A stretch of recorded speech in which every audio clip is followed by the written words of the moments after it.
ठीक है, तो अगला हमारा टॉपिक है Poisson's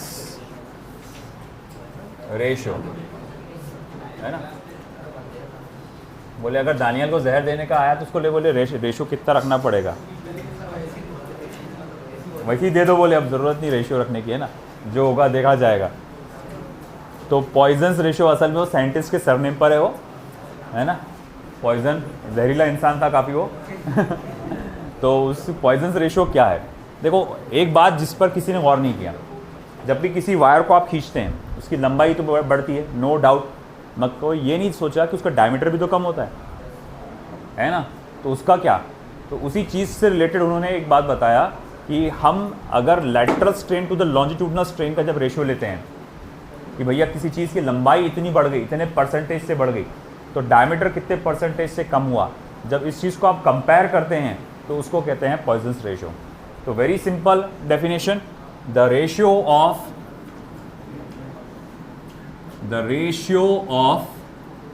lateral strain to longitudinal strain. The ratio of lateral strain to the longitudinal strain is called as Poisson's ratio. उसको क्या कहा जाता है, Poisson's ratio. पॉइजंस रेशियो यहाँ सिग्मा से देते हैं, वैसे इन्होंने कैसे दिया उसको बताएंगे, अपन दे देते हैं चलो। तो पॉइजंस रेशियो को जनरली सिग्मा से रिप्रेजेंट किया जाता है। It is the ratio of lateral strain to the longitudinal strain, that is equals to delta D upon capital D delta L upon capital L, that is delta D into capital L delta L into capital D। Okay, ये हमारे पास Poisson's ratio का formula है। It is the unitless and dimensionless quantity. It is a unitless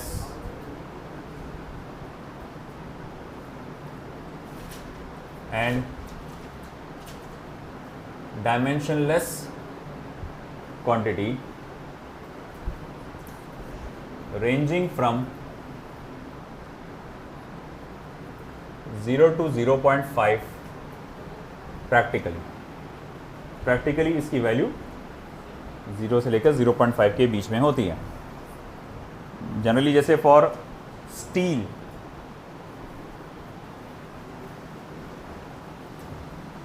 तो sigma steel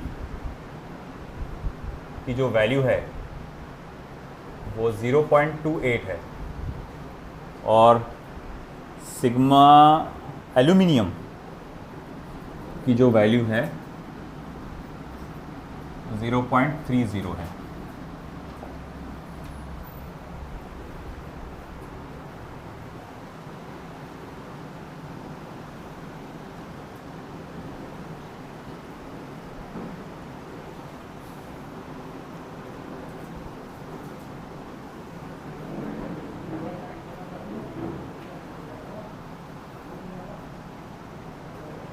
इसका भी अजीब खेल चला पॉइजंस रेशियो, और एक टॉपिक आने वाला अभी next, work done in stretching a wire.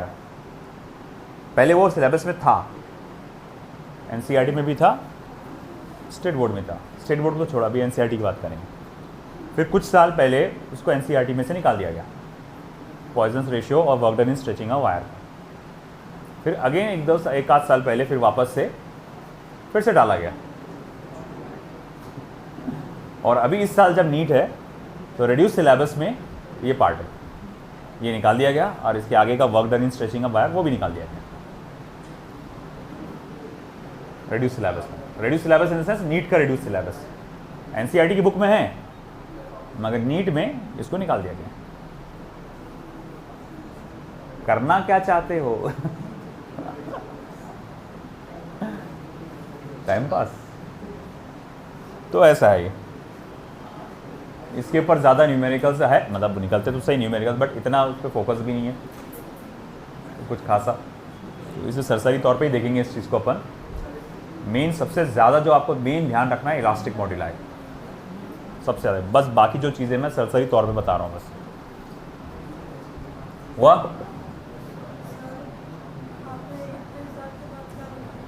It is a dimension unitless unitless unitless and dimensionless quantity.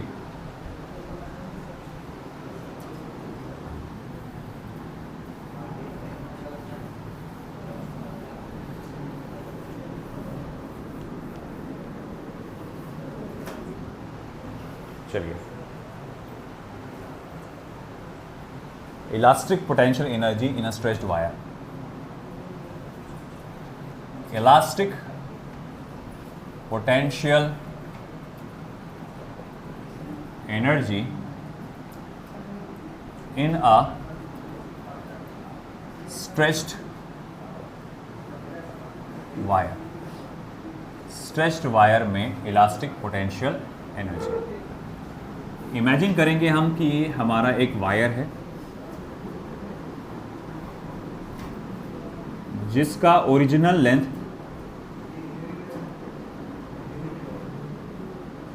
Capital L है, जिसका ओरिजिनल लेंथ कैपिटल एल है। अब ऐसा है कि मैंने वायर को लगाया नीचे वजन, उस वेट की वजह से वायर की लंबाई बढ़ गई, increase in the length of wire, delta L, जिसको मैं स्मॉल एल से इंडिकेट करने वाला हूं। और आपने जो उसके लिए वेट लगाया था उसके लिए mg बोल सकते हैं, या चलो अभी का f पकड़ के चलो, है ना। तो ऐसा है कि भैया मैं बोलूँगा आपका एक्सटेंशन 0 से डेल्टा एल करने के लिए, एक्सटेंशन 0 से डेल्टा एल करने के लिए आपको कितना मेहनत करना पड़ी, कितना वर्क करना पड़ा, आप ये बताओ। 0 से डेल्टा एल एक्सटेंशन करने के लिए ना, अगर जब वजन नहीं लगाया होगा तो एक्सटेंशन कितना हुआ होगा? 0। वजन लगाने के बाद कितना हो गया? Delta L. मगर मैंने कहा कि डेल्टा एल को क्या कहेंगे आप? स्मॉल एल से इंडिकेट करो। तो ये एल आपका एक्सटेंशन इन द वायर। मेरे को नहीं चाहिए, चाय की बात कर रहा हूँ मैं, चाय पीता क्या है ना, कुछ भी नहीं। तो भैया अब ऐसा है कि इस प्रोसेस में कितना वर्क करना पड़ेगा, चलो देखते हैं। ओके, सबसे पहले मैं ये कहूँगा आगे इसमें सिचुएशन में कि वाइल स्ट्रेचिंग द वायर, जब आप वायर को स्ट्रेच कर रहे हैं थ्रू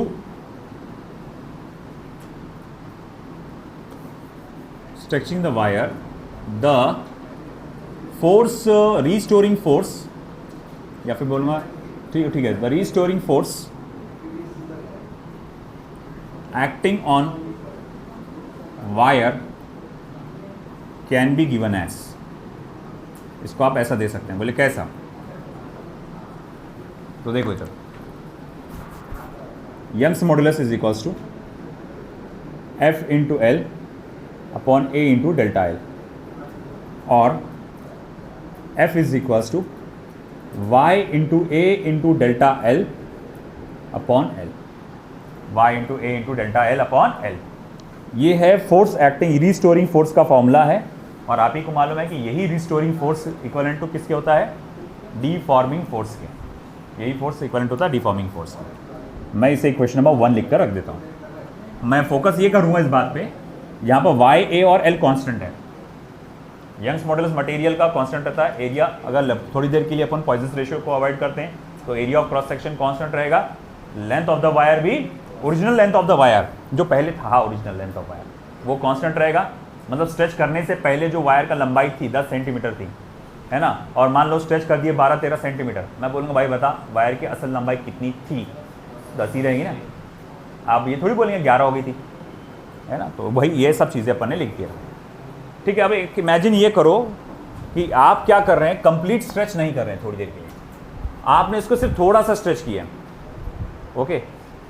आप कहेंगे कि मैंने इसको सिर्फ थोड़ा सा स्ट्रेच किया है x डिस्टेंस तक, उस वक्त रिस्टोरिंग फोर्स का फॉर्मूला क्या होगा, है ना। If the wire is stretched up to distance x, then restoring force developed in wire is, तो मेरा एक्सटेंशन अभी कितना हुआ है, सिर्फ x तक के हुआ है, तो अब रीस्टोरिंग फोर्स का फॉर्मूला क्या रहेगा, Y A into X upon capital L. बात समझ रहे क्या? ये फॉर्मूला तब का था जब आपने एक्सटेंशन कितना किया था, डेल्टा एल। ये जनरल फॉर्मूला है, कहीं भी कभी भी लगा सकते हैं आप, कितने भी एक्सटेंशन के लगा सकते हैं। मैंने बोला ये फॉर्मूला फिर से लिख, और ऐसा मान के चल ये पूरा वायर यहां तक पहुंचा ही नहीं, अभी ये प्रोसेस में है, और इसका सिर्फ एक्स डिस्टेंस तक एक्सटेंशन हुआ है। कहां तक? एक्स डिस्टेंस तक एक्सटेंशन हुआ है। उस वक्त रिस्टोरिंग फोर्स क्या होगा? आप कहेंगे सर इसमें डेल्टा एल की जगह सिर्फ एक्स लिखना है, क्योंकि एक्सटेंशन सिर्फ कितना हुआ है, एक्स है। ठीक है, मान गए। तो मैं बोलूंगा अच्छा ठीक है, अब यहां पर जब एक्स डिस्टेंस तक आ चुके हो आप, रिस्टोरिंग फोर्स उस वक्त कितना है, एक्स। अब मुझे क्या करना है, थोड़ा सा और आगे स्ट्रेच करना है, थोड़ा सा और आगे स्ट्रेच कर, थोड़ा सा बस dx डिस्टेंस आगे स्ट्रेच करना है। इस प्रोसेस में वर्क डन कितना होगा ये बताओ। तो मैं लिखूंगा work done in stretching the wire, work done in stretching the wire through distance dx further, through distance dx further is. तो आपको सिर्फ डिस्टेंस dx तक स्ट्रेच करने में कितना वर्क डन करना पड़ेगा हम वो देखेंगे। तो मैं बोलूंगा therefore dw is equals to आपका f इंटू dx, है ना। तो मैं बोलूंगा ठीक है, वहां पर जो वर्क डन रहेगा वो रहेगा f इंटू डी एक्स। वैसे minus F into D x आना चाहिए, रिस्टोरिंग फोर्स है ना वो, रिस्टोरिंग फोर्स अपोजिट डायरेक्शन में लगता और डिस्प्लेसमेंट अलग डायरेक्शन में लगता है, ठीक। मगर इन मैग्नीट्यूड, अगर मैं सिर्फ मैग्नीट्यूड में देखूं तो भैया ये क्या होगा, D W is equal to F into D X, है ना। D W is equal to F into D X in magnitude, ठीक है भाई, मान लिया। अब ऐसा है कि फिर मैं इसको f की वैल्यू अगर डाल दूं तो ये फॉर्मूला ऐसा लिखा जाएगा, D W is equal to Y A X upon capital L into D X. तो ये हो गया work done in stretching a wire through distance D X. अच्छा ठीक है, आपने कहा कि आप x तक पहुंच चुके थे, जब आप x पर पहुंचे तो रिस्टोरिंग फोर्स इतना लग रहा था, वहां से सिर्फ dx डिस्टेंस आगे जाने में आपको जो वर्क करना पड़ा वो उसका मैग्नीट्यूड इतना इतना था, है ना। अब अगर मान लो कि मुझे पूरा एक्सटेंशन करना है, कहां से कहां तक, 0 से लेकर स्मॉल l तक, तो उस प्रोसेस में वर्क डन कितना हुआ होगा, है ना। तो मैं बोलूंगा therefore work done in stretching the wire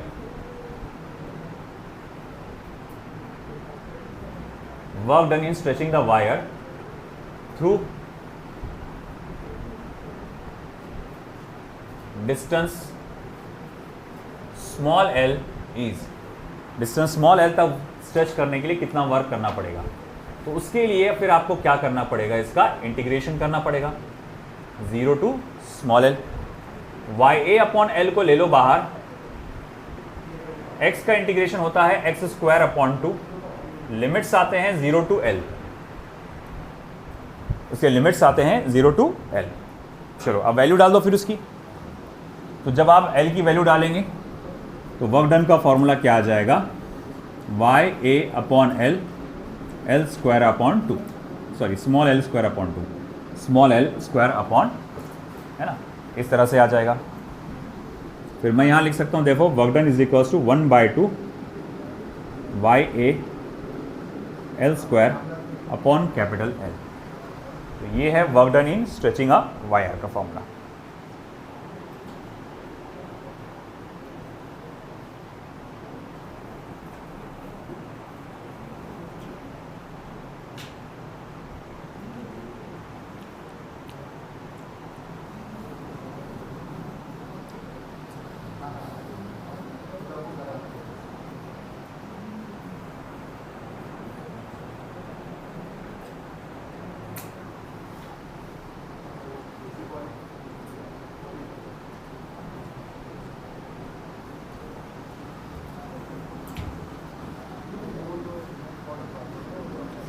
stress into strain आना चाहिए था ना, यंग्स मॉडुलस। और अगर मैं यंग्स मॉडुलस का फॉर्मूला डाल दूँ इसके अंदर,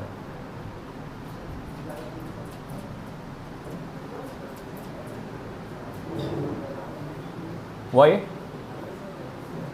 इधर का हो गया, लेफ्ट साइड का। चलिए इरेज कर देता हूँ।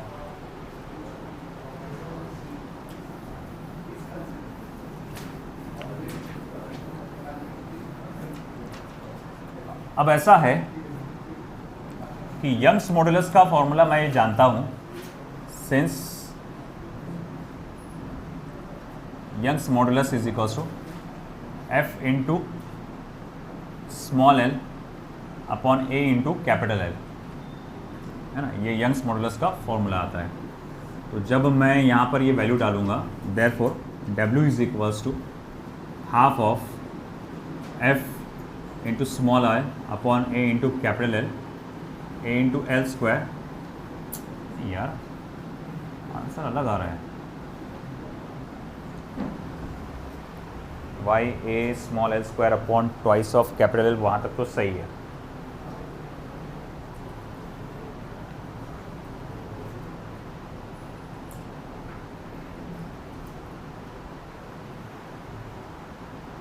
और अगर मैं सपोज करो यहाँ से सही नहीं जा रहा वो फॉर्मूला, देखते हैं अपन। अगर मैं इसको मल्टीप्लाई डिवाइड करता हूँ बाय कैपिटल एल, तो W is equals to half of Y A small L square upon capital L square into L, multiply और डिवाइड किए अपन ने बाय कैपिटल एल, तो work done is equals to half of Y A small L upon capital L का whole square into capital L. A और L को साथ में लिखूंगा मैं, A into capital L. Work done बोले तो क्या होता है, चेंज इन पोटेंशियल एनर्जी होता है। हाफ ऑफ वाई ये हो जाएगा small L into capital L को आप बोल सकते हैं स्ट्रेन का square, small L upon capital L को आप लिख सकते हैं स्ट्रेन का स्क्वायर, और ये हो जाएगा वॉल्यूम का V। फिर अगर मैं पोटेंशियल एनर्जी को डिवाइड करूँगा आपके वॉल्यूम से, तो चलो मैं इसको स्मॉल u से इंडिकेट कर दूंगा, that is potential energy per unit volume. If small u is equals to delta u upon v, that is equals to potential energy per unit volume, potential energy per unit volume. therefore small u is equals to small u equals to ये हो जाएगा half of, हाँ अब बराबर आ रहा हो, y into strain का square, half of y into strain का स्क्वायर। ओके, ये एक potential energy per unit volume का एक फॉर्मूला आ गया। फिर उसके बाद आप वहाँ तक लिख चुके हो क्या? इधर का लिखे क्या? नहीं लिखे ना, क्योंकि इसमें एक फॉर्मूला मुझे ऐड करना है। इसको आप लिखेंगे हाफ ऑफ वाई ए, इसे इक्वेशन नंबर 1 दे देंगे, small L upon capital L into small L, Y A into small L upon capital L, ये रिस्टोरिंग फोर्स आएगा, ये डिफॉर्मिंग फोर्स आएगा, F into small L, equation number 2। ये एक important formula है, work done in stretching the wire is equals to half of force into extension.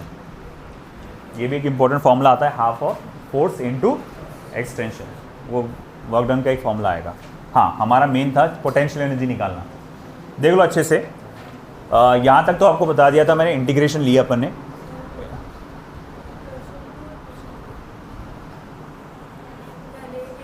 One आ गई क्या? तो इक्वेशन नंबर 2, इक्वेशन नंबर 3 देखो, यहाँ तक के तो हम लोग ने क्या देखे, work done in stretching of wire का फॉर्मूला क्या आएगा, Y A X upon capital L into D X. अब इसमें से वाई ए अपॉन एल को बाहर निकाले। हमने कहा कि हम एक्सटेंशन करेंगे कहाँ से कहाँ तक, 0 से लेकर एल तक, 0 से लेकर स्मॉल एल तक, तो उसकी लिमिट डाले थे 0 से स्मॉल एल। तो इंटीग्रेशन के बाद एक्स का बना x² अपॉन 2, लोअर लिमिट है 0, अपर लिमिट है स्मॉल एल। तो अब मैं क्या करने वाला हूँ, एक्स की जगह अपर लिमिट डाला एल स्क्वायर, एल डाला एक्स की जगह, तो एल स्क्वायर अपॉन 2 माइनस 0 होता तो सिर्फ इतना बचता। अब मैंने क्या किया यहाँ पे देखो, ये हाफ ऑफ इसको तो थोड़ा बस इतना है कि हाफ को अलग लिखा मैंने, Y A small L square upon capital L, Y A small L square upon capital L. अब यहाँ 2 एल स्क्वायर है, इसमें से सिर्फ एक एल इसको देता हूँ मैं, तो Y A small L upon capital L, ये आपका फोर्स का फॉर्मूला बनेगा, है ना। अगर आप चेक करेंगे यंग्स मॉडुलस का फॉर्मूला क्या होता है, F into delta L upon A into small L, sorry नहीं, F into capital L upon A into delta L. तो ये जब फॉर्मूला आप बनाएंगे यहाँ से एफ का, तो ये फॉर्मूला ऐसा बनेगा आपका। तो मतलब मैं कहूँगा कि ये रिस्टोरिंग फोर्स का फॉर्मूला है, और रिस्टोरिंग फोर्स ही किसके इक्विवेलेंट रहता है, डीफॉर्मिंग फोर्स के बराबर। तो मैं कहूँगा हाफ ऑफ ये force into extension, force into extension, या फिर लोड इंटू एक्सटेंशन भी लिख सकते हैं अपन, ठीक है। मगर मेन मुझे निकालना था इलास्टिक पोटेंशियल एनर्जी, तो मैं उसके लिए आगे बढ़ा। मैंने कहा अच्छा ठीक है, उस इक्वेशन नंबर 1 को, सॉरी 2 को, फ्रॉम इक्वेशन नंबर 2 मैं क्या करता हूँ, इक्वेशन नंबर 2 को मल्टीप्लाई और डिवाइड करता हूँ बाय कैपिटल एल। तो मैंने कैपिटल एल से मल्टीप्लाई भी किया, डिवाइड भी किया, तो एक एल पहले से मौजूद था कैपिटल एल, वहाँ पे एक और डाल दिया, तो उसमें क्या हो गया, एल का स्क्वायर, तो कैपिटल एल का स्क्वायर। अब ऐसा हुआ, ठीक है भाई, ये हाफ को अलग, वाई को अलग, small L upon capital L का होल स्क्वायर, ए इंटू कैपिटल एल। यार ये small L upon capital L क्या है, change in length upon the original length. अरे इसे तो क्या कहते हैं अपन, स्ट्रेन कहते हैं। ए इंटू कैपिटल एल यानी एरिया इंटू लेंथ, ये क्या कहलाता है, वॉल्यूम कहलाता है। बोले इसीलिए ये क्या आ गया, वॉल्यूम आ गया। अच्छा ठीक है भाई, ये हो गया पोटेंशियल एनर्जी का फॉर्मूला। अगर मैं बोलूँगा potential energy per unit volume, या जिसको एनर्जी डेंसिटी कहा जाता है, वो कितना आएगा, तो बोले एक काम करो, ये वॉल्यूम को इधर लेकर चले जाओ। तो जब तुम ये वॉल्यूम से डिवाइड कर देखे, तो ये टोटल, ये डेल्टा यू क्या है, पूरे वायर की पोटेंशियल एनर्जी है। और मैं बोलूँगा अगर इसके वॉल्यूम से डिवाइड कर दूँ तो क्या हो जाएगा, वायर के एक छोटे से हिस्से में एक यूनिट वॉल्यूम में कितना एनर्जी है। तो उसका फॉर्मूला निकालने का क्या है, हाफ ऑफ वाई स्ट्रेन का स्क्वायर। अब यहाँ से कई सारे अलग अलग और फॉर्मूले बनते हैं। अब यंग्स मॉडुलस क्या होता है, stress upon strain. Young's modulus क्या होता है, स्ट्रेस अपॉन स्ट्रेन। तो मैं यहाँ लिखूंगा since Young's modulus is stress upon strain. तो क्या लगता है तुमको, ये डायग्राम हो गया क्या तुम्हारा। अगर मैं यंग्स मॉडुलस की जगह स्ट्रेस अपॉन स्ट्रेन डालूंगा, तुमको नहीं लगता है नीचे का स्ट्रेन और ऊपर का एक स्ट्रेन कट जाएगा। तो फिर उसके बाद फिर मैं बोलूँगा कि यहाँ पर potential energy per unit volume का फॉर्मूला क्या बनेगा।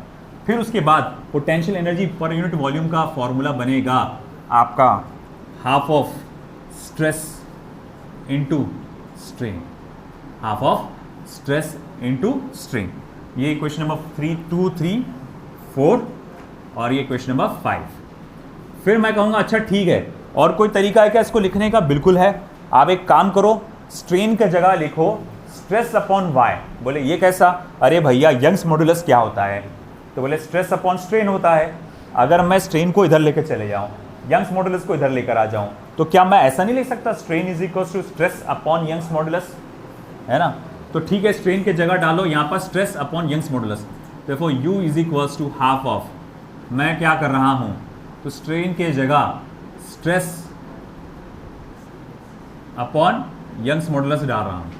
तो फिर ये क्या हो जाएगा, therefore u is equals to half of stress का स्क्वायर अपॉन यंग्स मॉडुलस, और ये हो गया इक्वेशन नंबर 6, स्ट्रेस का स्क्वायर अपॉन यंग्स मॉडुलस, और ये क्या हो गया, इक्वेशन नंबर 6। आई के बाद समझ में आपको।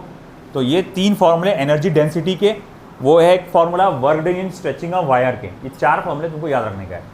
Work done in stretching of wire, ये 3 फॉर्मूले इसके एनर्जी डेंसिटी के, ये याद रखो। तो वो डेरिवेशन बस आपको समझाने के लिए था, उसको तो याद रखने की ज़रूरत नहीं है। मेन है आपका उसका फॉर्मूले।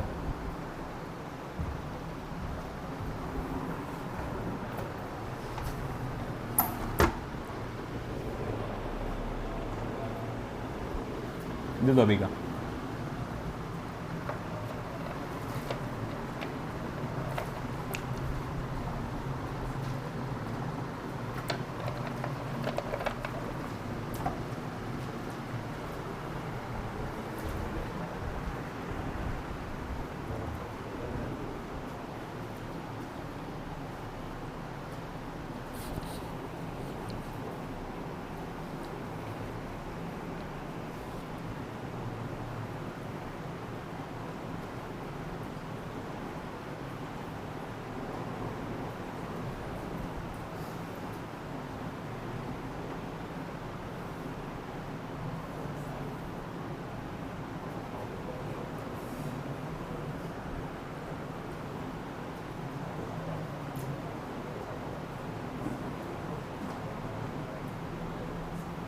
सही हुआ?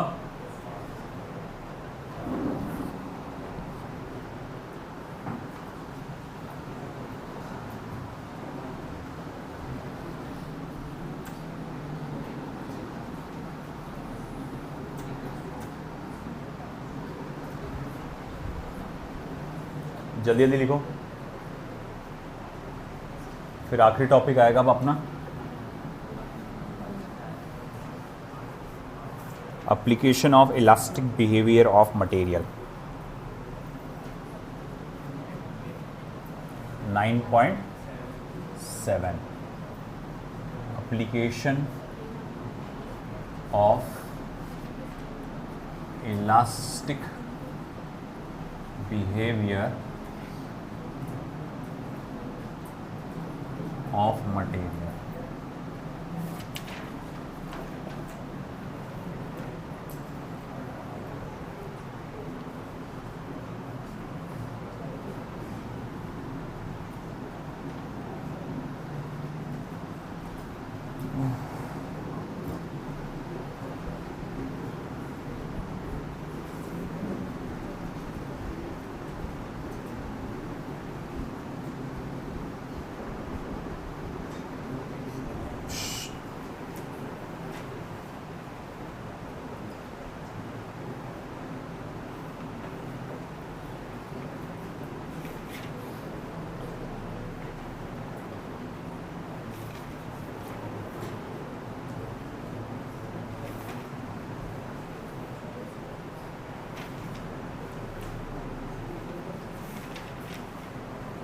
हुआ? पूरा हो गया?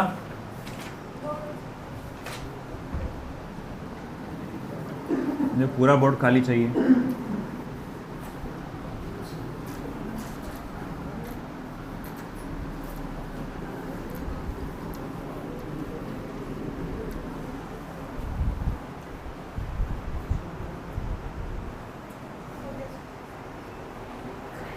सामने बैठा फिर भी मुंडी पीछे।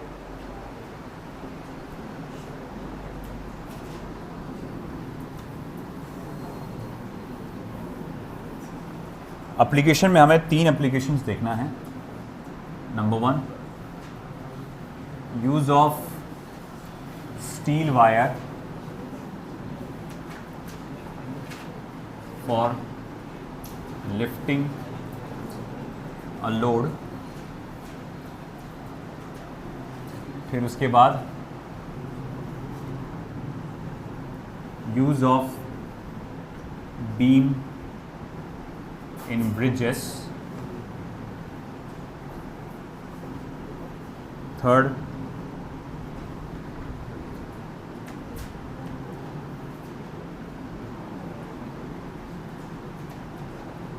height, maximum height of mountain।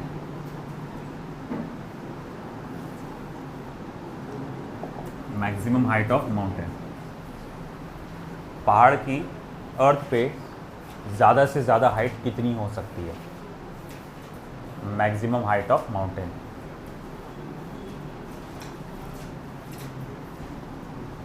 ये 3 एप्लीकेशंस हमको इसमें अकॉर्डिंग टू एनसीईआरटी पढ़ना है हमको।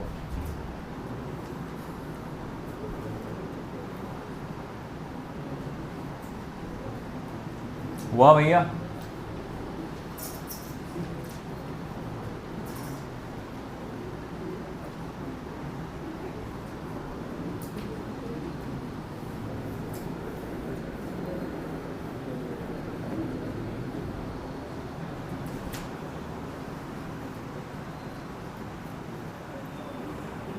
चलिए,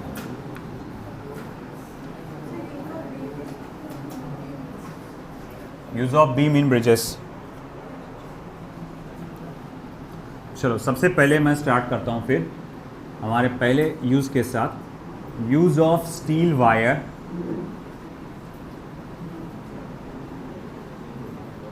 for lifting a load. Use of steel wire for lifting a load. कोई भी एक लोड है, जनरली आप देखते हैं क्रेन्स भारी भारी ट्रक्स को उठाने के लिए काम में आती है ना। तो तो मैं कहूँगा ठीक है, consider a truck of 10 metric tons. एक ट्रक इमेजिन करते हैं जिसका वजन कितना होगा, 10 मेट्रिक टन्स, या मास है, सॉरी मास इमेजिन कर लो, 10 metric tons, that is m is equals to 10,000। एक टन कितने का होता है, 1000 किलो का, है ना। तो ये हो जाएगा 10,000 किलो का एक ट्रक है, यानी 10⁴ किलोग्राम। अब इतना भारी मुझे वेट उठाना है ना, which is consider truck of 10 metric tons which is to be lifted using a crane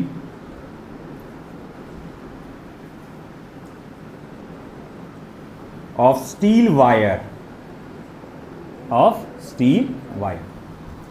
ठीक है। yield strength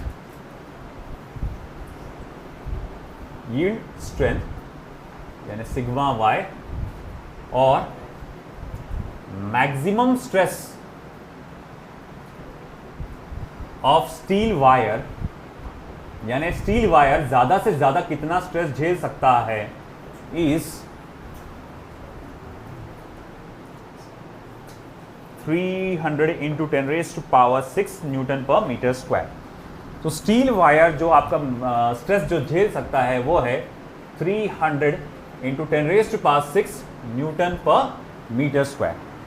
तकरीबन इतना आपका स्ट्रेस एक स्टील वायर झेल सकता है। Hence the area of cross section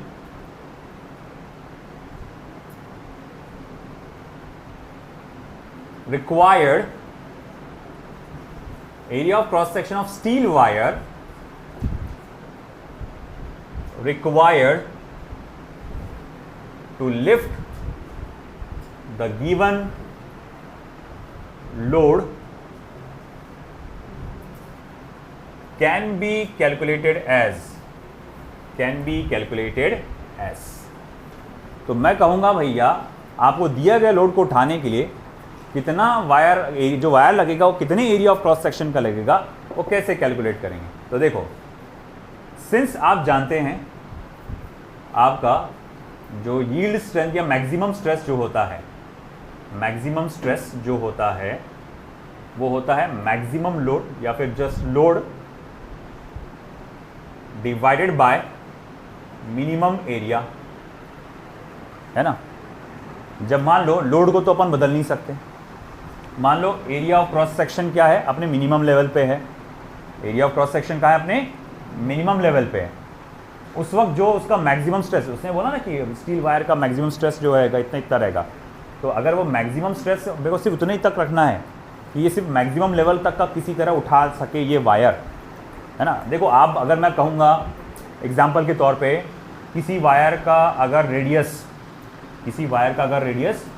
10 centimetre है, इमेजिन करो, सिर्फ वर्ड में बोल रहा हूँ इस एग्जाम्पल, तो बोलेंगे भैया कि भैया वो 10,000 किलो का वज़न उठा सकता है, इमेजिन करो, है ना। कितना रेडियस बोला मैंने, 10 सेंटीमीटर, तो कितना वज़न उठा सकता है, 10,000 किलो का वज़न उठा सकता है। अब अगर मैं कहूँ कि अगर मैं जानबूझ के रेडियस ज़्यादा रखता हूँ, वो तो अच्छी बात है ना।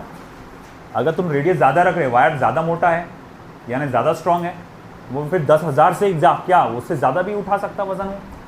मगर मैं बोल रहा हूँ इतना मत जाओ, तुम सिर्फ एक मिनिमम लेवल पे बात करो, बाउंड्री पे बात करो। मैं बोल रहा हूँ कि इमेजिन करो कि मुझे सिर्फ मैक्सिमम स्ट्रेस की बात चल रही है ना, और उसका एरिया ऑफ क्रॉस सेक्शन कितना होगा मुझे ये पता लगाना है, minimum area of cross section कितना चाहिए वो पता लगाना है। तो बोले कैसे निकालेंगे, तो minimum area of cross section is equals to load divided by maximum stress. अच्छा ठीक है, आपको जो वजन उठाना है वो कितना है, लोड को क्या बोलूँगा मैं, mg, मैक्सिमम स्ट्रेस यानी कि यील्ड स्ट्रेंथ होता है सिग्मा y। अच्छा मेरे को कितना वजन उठाना है, उसका मास कितना है, तो बोले 10⁴ है, ओके। स्मॉल g कितना आएगा, 10 इंच पकड़ के चल लो। सिग्मा y कितना है, 3 इंटू 10⁸, 2 0 इसके 10⁶, ओके ठीक है।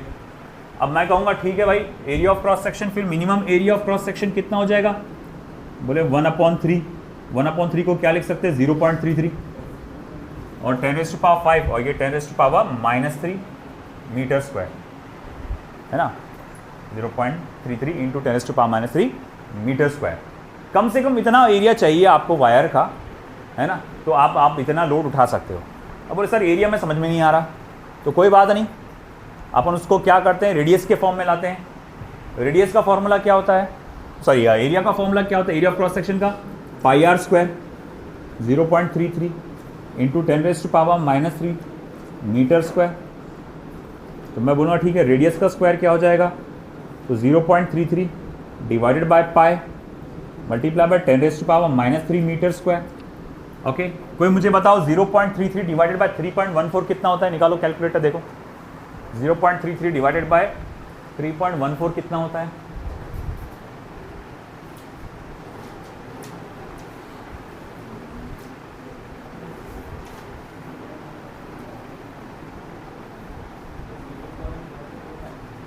(0.1050 इंटू 10⁻³ मीटर स्क्वायर है ना। स्क्वायर रूट लूंगा मगर उसके लिए इस नंबर को कुछ करना पड़ेगा। मैं एक काम करता हूँ, 1 पॉइंट डाल लेता हूँ इसको, तो ये हो जाएगा 1.050 इंटू 10⁻⁻4 मीटर स्क्वायर है ना। अब इसका स्क्वायर रूट ले, 1.050 का स्क्वायर रूट क्या हो गया? 1.050 का स्क्वायर रूट देखो कितना हो रहा, square root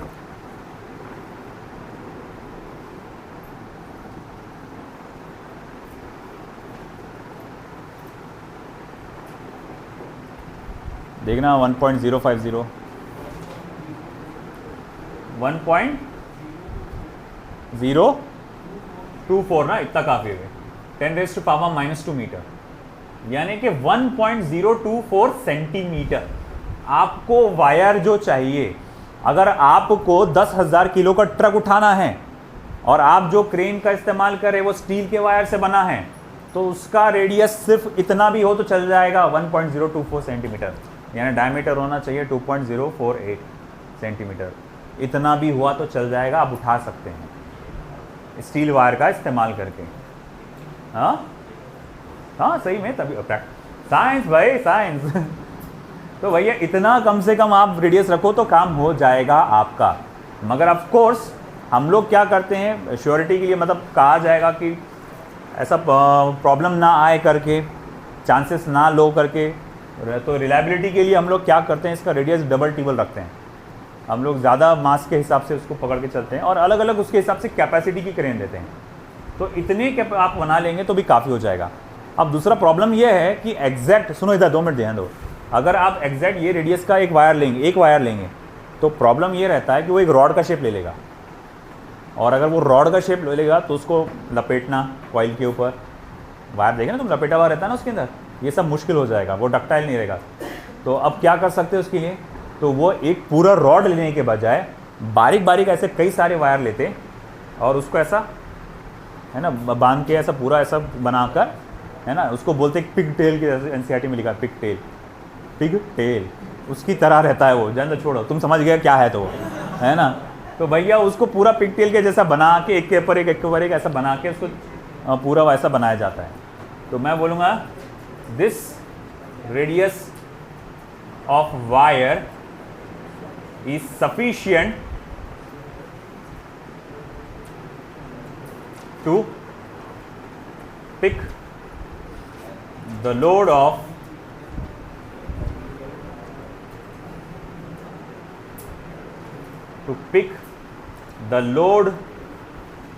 of 10 tons 10 tons।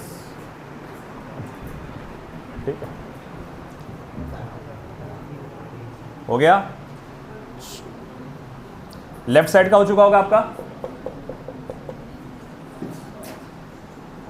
ये हो चुका है आपका सबका। लेडीज बात ही नहीं मत करो, क्या हो गया बोलो, क्या टकरे? हाँ, दिस रेडियस ऑफ वायर, बोलो ना बाबा।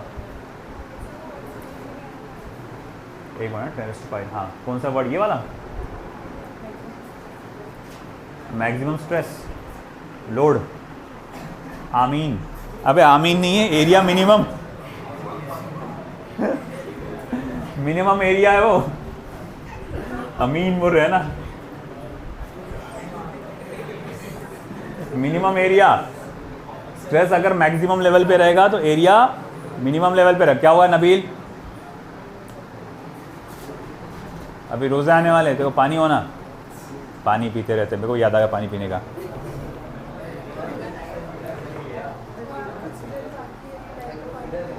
क्या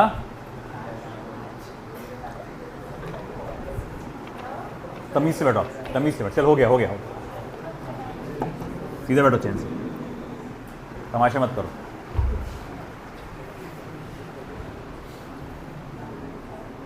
अब अगला,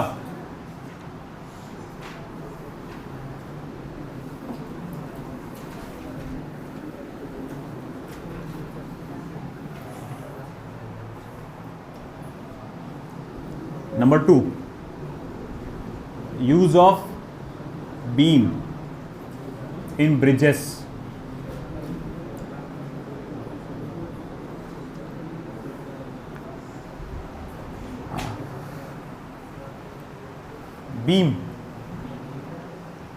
बीम्स जैसे अपन देखो घरों में भी डाल, अब तो नहीं आता इतना यूज़, अब तो आप वो यूज़ करते हैं, वायर्स नहीं बोलना चाहिए, सीख बोलते हैं ना, रॉड्स।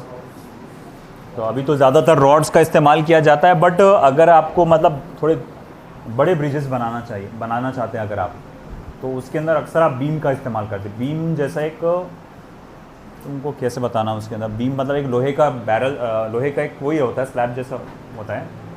तुम ये खंबे देखते हैं ना इधर आते वक्त, तो तुमने देखे होंगे खंबा ऐसे क्रॉस सेक्शन का नज़र आता तुमको, है ना, पटरी के जैसा नज़र आता हो, तो इसको जनरली बीम कहा जाता है।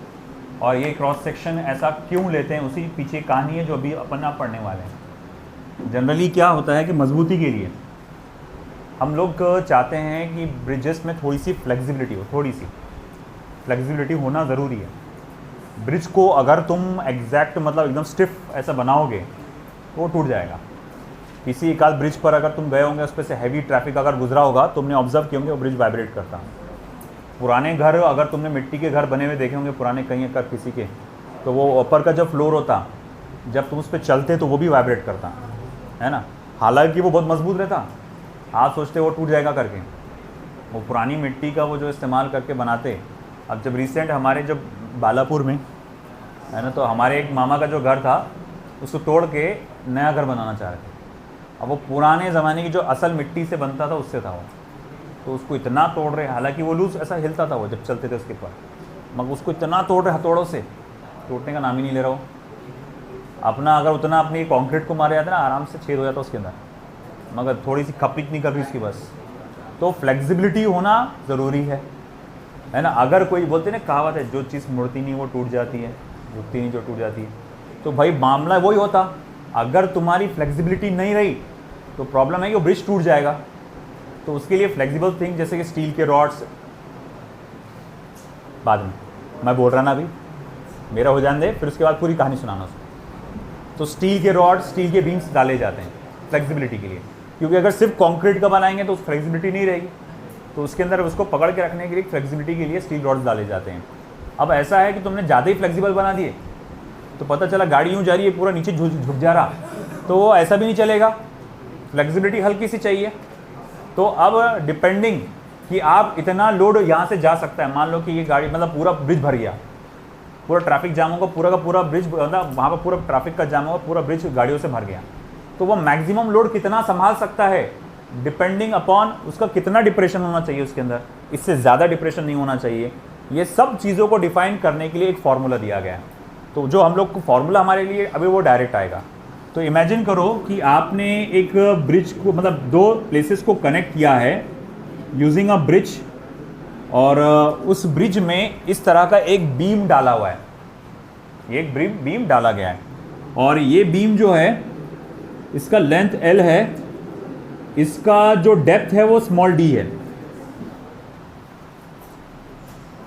उसका जो डेप्थ है वो स्मॉल d है, और उसकी जो चौड़ाई है ब्रेथ वो स्मॉल बी है। मैं चाहता हूं कि इसमें डिप्रेशन हो, मैं डिप्रेशन को जीरो नहीं करना चाहता, चाहता हूं कि डिप्रेशन हो इसके अंदर। ब्लू पेन कहां गई? तो मैं चाहूंगा कि इसमें डिप्रेशन हो बट ज्यादा ना हो। तो देखो ये बीम में थोड़ा सा झुकाव जो आएगा, बेंडिंग आएगा, जो ये इसे सैगिंग भी कहा जाता है ना। अगर मान लो लोड अटैच कर दिए तो लोड अटैच करने के वजह से जो आप इसके अंदर झुकाव देखते हैं इसे कहा जाता है सैगिंग या डिप्रेशन। इसको डेल्टा से देते हैं, है ना। तो मैं कहूँगा consider a beam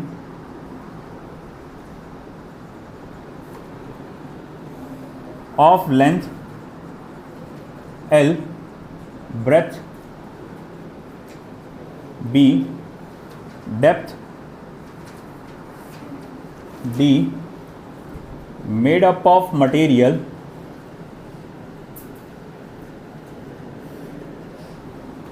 of Young's modulus capital Y, made up of material of Young's modulus capital Y,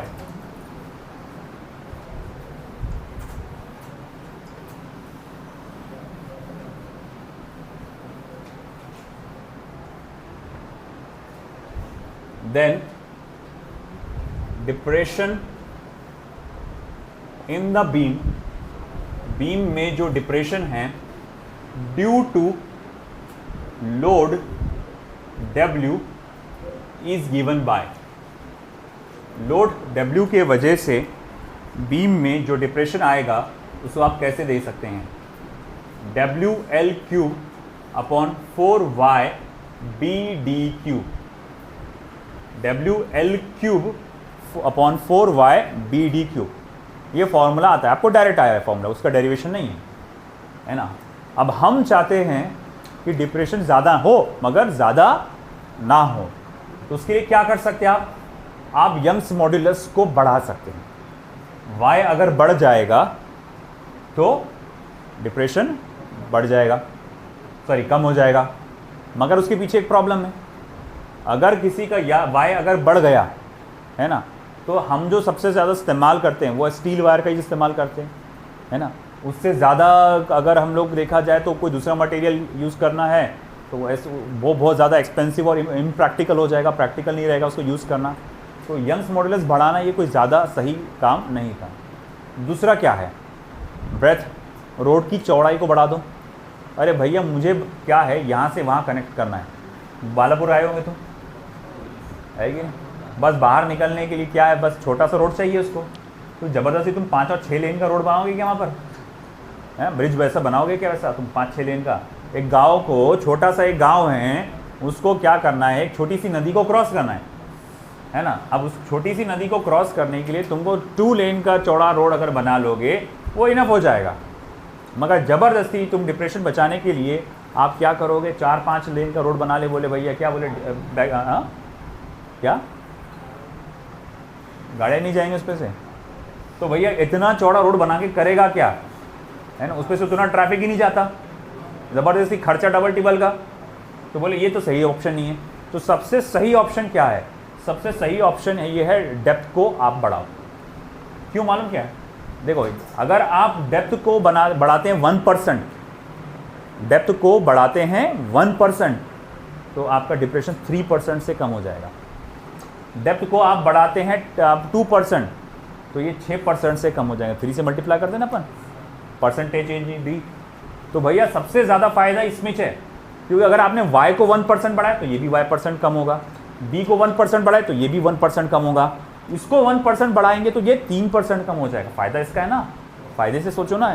तो सबसे अच्छा आइडिया क्या है, आपको डेप्थ को बढ़ाते जाओ, तो उससे डिप्रेशन क्या होगा, कम होगा, है ना। तो मैं यहाँ लिखूँगा in order to minimise the depression, the most suitable factor is increasing depth of beam, depth of beam, depth बोले तो थिकनेस बोल सकता हूं मैं इसको, ऐसा ऐसा थिकनेस ऊपर से, डेप्थ ऑफ बीम, ठीक है। मगर डेप्थ बढ़ाने के साथ एक प्रॉब्लम है,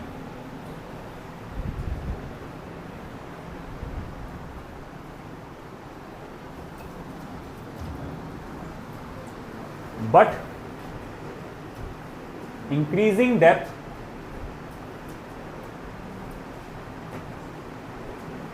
gives us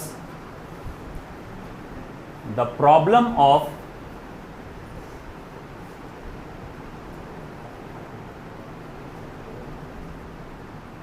buckling, but increasing depth gives us the problem of buckling। मतलब कैसा, मान लो किसी बीम की चौड़ाई कम है, मैंने डेप्थ को बहुत ज़्यादा बढ़ा दिया, दिख रहा ना आपको, ये डेप्थ कितना बड़ा हो गया, चौड़ाई इसकी थिकनेस बोल सकते हैं कितनी बढ़ गई। तो इसमें प्रॉब्लम है कि यहाँ एक बकलिंग वाला इफेक्ट देखने को मिल सकता है। बकलिंग का इफेक्ट क्या होता है, देखो ये कुछ इस तरह से आ जाएगा,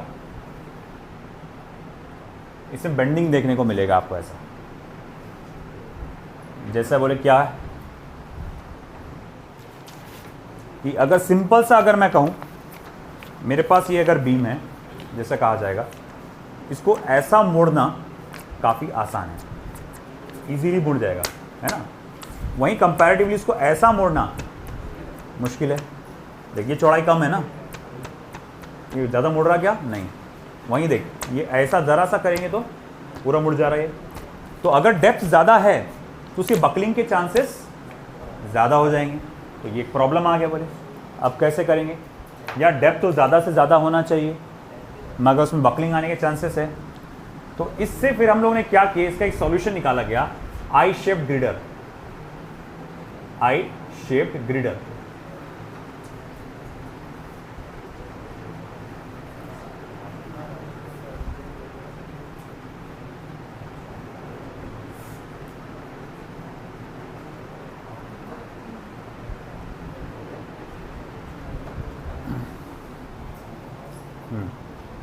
तो हमने क्या किया, फिर इसके जगह पे हम लोग ने फिर आई शेप ग्रिडर का इस्तेमाल कर दिया।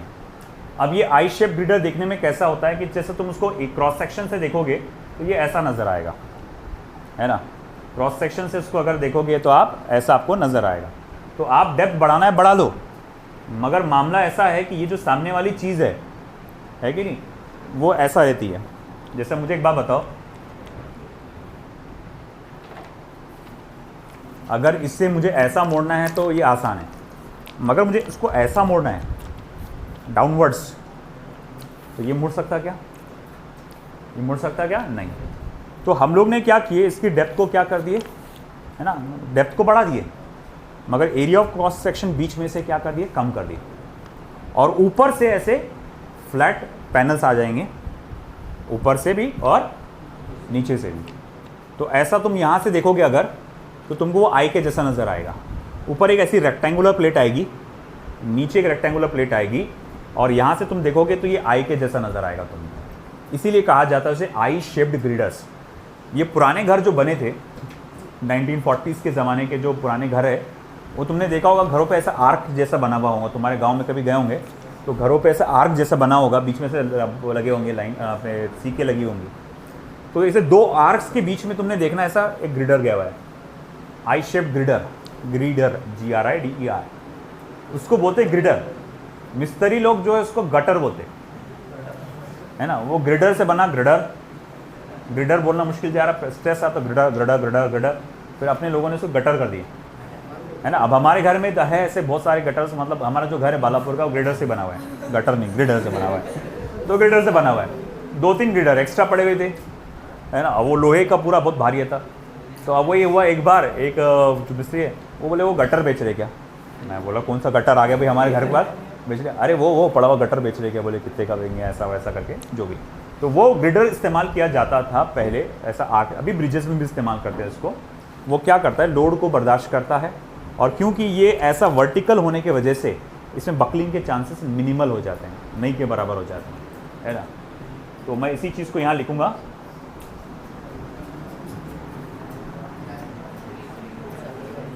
इन ऑर्डर टू अवॉइड बकलिंग, इधर ध्यान दो, in order to avoid buckling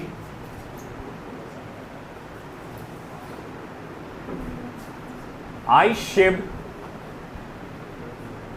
girder is used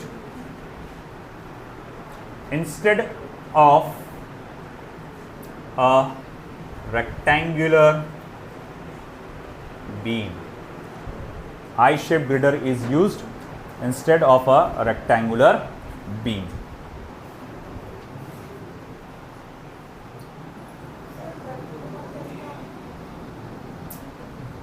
But in decreasing the depth, हाँ आगे बोलो, ठीक है। अनुमान दरवाज़ा खोल दे। But in decreasing depth,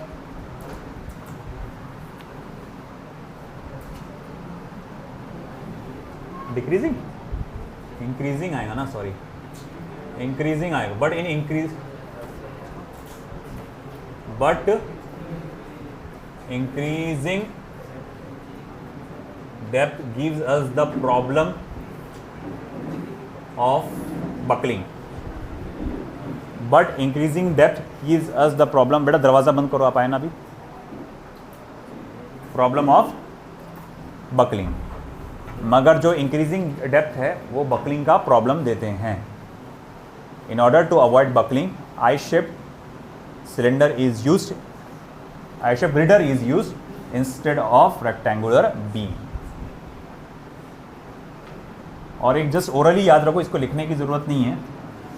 अगर एक आपके पास सिंपल सिलेंड्रिकल बीम है, उसके जगह अगर आप ये वाला बीम इस्तेमाल करेंगे जिसके एंड्स का एरिया ऑफ क्रॉस सेक्शन ज़्यादा है, जिसका एंड्स का एरिया ऑफ क्रॉस सेक्शन ज़्यादा है, तो इसमें बकलिंग के चांसेस बहुत ज़्यादा रिड्यूस हो जाते हैं इसमें, है ना। ये जो ब्रिजेस अगर आपने देखे होंगे, जो बड़े बड़े ब्रिजेस होते हैं, उसके नीचे जो बीम्स लगे होते हैं वो ऐसे ही होते हैं लगे हुए, है ना। क्योंकि इसमें क्या होता है कि ये लोड एक ही इस पे आ जाता और ये जैसा आपका डिस्ट्रीब्यूट होता लोड इसके अंदर, इसी वजह से। तो बस इतना याद रखो उसको कुछ खास उस पर कोई क्वेश्चन नहीं बनता। सुहान, जब आप क्लास में बैठे, सब लोग को बोल रहा मैं, तमीज़ से बैठो, बातें चालू आजू बाजू, इसकी उसकी गाड़ी चालू, ये फालतू पाना मत करो यार, ज़बरदस्ती मुझे कड़क बनने पे मजबूर मत करो, ठीक है। अब मुझे बताओ, अर्थ पे सबसे हाईएस्ट माउंटेन कौन सा है? Mount Everest. और उसकी हाइट अराउंड कितनी है? अराउंड 8.8 किलोमीटर समथिंग है वो, 8.8 किलोमीटर के 8 किलोमीटर के आसपास, थोड़ा ऊपर उससे है। अब ये कहा जाता है कि अर्थ पर कोई भी माउंटेन 10 किलोमीटर से ऊंचा हो ही नहीं सकता। हालांकि हाइट तो सबसे ज़्यादा किसकी है? माउंट एवरेस्ट की है ऑलरेडी 8.8 किलोमीटर। अगर इससे भी ऊंचा अगर कोई बनाने की कोशिश की जाए तो ज़्यादा से ज़्यादा आप 10 किलोमीटर तक बना सकते हैं, उससे ऊपर बना ही नहीं सकते, है ना। तो उसके पीछे का कारण क्या है, अब हम वो देखने वाले। आपने नोटिस किया होगा कई बार, आप वो रेत का अगर बनाते होंगे कुछ, है ना, घर ऐसा है पहाड़ जैसा, आप बनाते बनाते बनाते, अब आप उसकी ज़्यादा हाइट बनाने की कोशिश करते तो ऊपर से मिट्टी घसर जाती, और घसरते घसरते वो ऐसा घसरती कि बाकी नीचे वालों को भी थोड़ा हाइट को कम कर देती, नीचे की मिट्टी खसका के वो हाइट को कम कर देती। तो होता क्या है कि अगर सपोज करो नेचुरली कोई माउंटेन का फॉर्मेशन हो रहा है, तो नेचुरली कोई अगर माउंटेन का फॉर्मेशन हो रहा है, मान लो इस तरह से, तो पूरा ये मास जो है ये नीचे के उस पे पड़ता है, ज़मीन पे, है ना। नॉर्मली इस तरह से पूरा मास ऐसा नीचे की ज़मीन पे पड़ता है, जिसके वजह से ये पूरी की पूरी नीचे की जो ज़मीन है वो क्या होती है? कंप्रेस होती है। यहाँ पर क्या होती है? कंप्रेस होती है कि नहीं? अब अगर मान के चलो इस माउंटेन का हाइट कितना है? h है। जिन पत्थरों से बना है उस पत्थरों की डेंसिटी कितनी है? रो है। तो मैं यहां पर निकालूंगा, लिख देता हूं third, maximum height of mountain consider a height, consider a mountain of height h made up of rocks of density rho, then force per unit area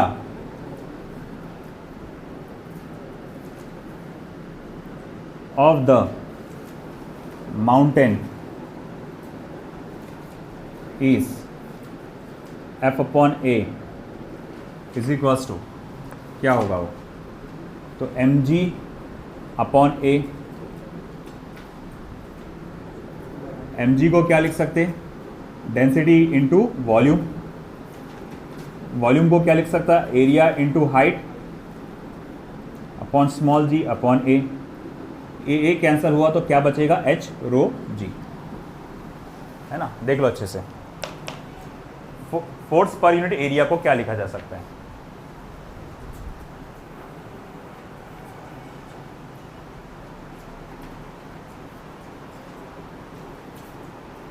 mountain का रॉक्स का डेंसिटी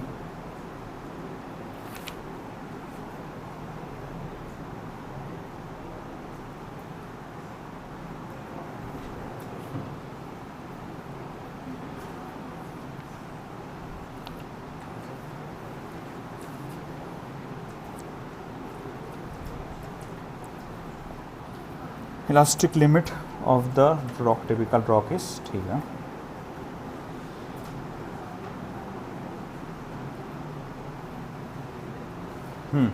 तो force per unit area rock इसका कितना रहेगा, तो mg upon ए, mg बोले तो पूरे जो ऊपर वजन है पत्थरों का, मिट्टी का, रेत का, सबका वजन mg, मास को लिखा डेंसिटी इंटू वॉल्यूम, वॉल्यूम को क्या लिख सकते हैं आप, एरिया इंटू हाइट इंटू जी, एरिया एरिया क्या हुआ, कैंसिल हुआ, बचा क्या फिर वहाँ पर, h रो g, ठीक है। अब ऐसा है, maximum stress of rock, maximum stress of rock, rock का जो मैक्सिमम स्ट्रेस होता है, मतलब मैक्सिमम स्ट्रेस जो हैंडल कर सकता है, it is 30 into 10⁻⁷ is equals to 30 into 10⁻⁷ newton per metre square, 30 into 10⁻⁷ newton per metre square. पत्थर जो है, नीचे के जो पत्थर है, इससे ज़्यादा का स्ट्रेस संभाल नहीं सकते, अगर स्ट्रेस उससे ज़्यादा बढ़ा तो पत्थर नीचे के चूरा हो जाएंगे और फैल जाएंगे ऐसा, और अगर ये नीचे के पत्थर ऐसा फैल गए, जो कि फैलते इसी वजह से तो माउंटेन का शेप ऐसा होता है, तो क्या हो जाएगी, हाइट क्या हो जाएगी, कम हो जाएगी। तो हम लोग कहेंगे अच्छा ठीक है, मैक्सिमम स्ट्रेस ऑफ रॉक क्या है, 30 into 10⁻⁷ newton per metre square है। एफ अपॉन ए भी क्या होता है, स्ट्रेस भी हो, ये भी स्ट्रेस ही होता है। तो मैं बोलूँगा कि देखो मैक्सिमम स्ट्रेस, अगर स्ट्रेस अपनी मैक्सिमम लेवल पर है तो एच रो जी भी अपना क्या होगा, मैक्सिमम लेवल पे है।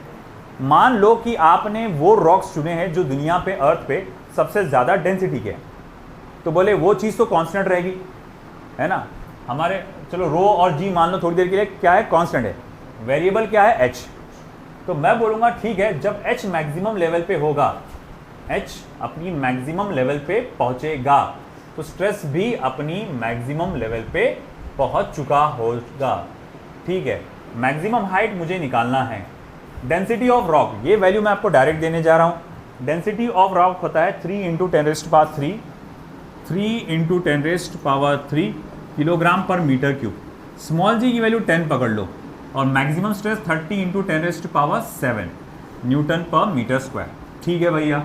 अब देखो क्या हुआ, यहाँ पर 4 जीरो है और यहाँ कितने जीरो आ गए, 8, तो H max is equals to, मैं जब एक काम करूंगा कि इसको इधर लेके जाऊंगा, 30 या 3 इंटू 10⁸ अपॉन 3 इंटू 10⁴, तो जब आप ये करेंगे तो एच मैक्स का फॉर्मूला क्या रहेगा, तो 1 इंटू 10⁴ यानी 10 इंटू 10⁻³ मीटर्स, यानी 10 किलोमीटर्स। मतलब भैया पहाड़ की मैक्सिमम हाइट कितनी हो सकती है, 10 किलोमीटर, उससे ज़्यादा नहीं हो सकती।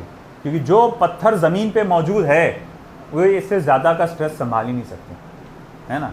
अगर आप उसकी हाइट ज़बरदस्ती बढ़ाने की कोशिश करोगे, लोअर लेयर के जो पत्थर है वो चूरा हो जाएंगे और वो घसर जाएंगे आजू बाजू, है ना। फिर वो हाइट वापस से 10 के नीचे आ जाएगी या 10 पे आ जाएगी। फिर ज़बरदस्ती तुम बढ़ाने की कोशिश करोगे और चूरा होकर फैल जाएंगे और फिर वापस से वो हाइट नीचे आ जाएगी, है ना। तो आप 10 किलोमीटर से ऊंचा माउंटेन अर्थ पे आप देख ही नहीं सकते। यहाँ पे आया समझ में आया इसको? This is all about that. यहाँ ये चैप्टर होता है ख़त्म, है ना। तो मैकेनिकल प्रॉपर्टीज़ ऑफ सॉलिड ये हुआ ख़त्म। अब कल से स्टार्ट होगा मैकेनिकल प्रॉपर्टीज़ ऑफ फ्लूइड। मगर एक काम करेंगे, कल पहले रिमेनिंग डीपीपीज देख लेते हैं, है ना। एक बाकी है उसकी, और साथ ही साथ उसकी भी डीपीपी देना पड़ेगा ना आपको, सॉलिड की भी। सॉलिड की तो उसके साथ ही देखना पड़ेगा फ्लूइड के साथ।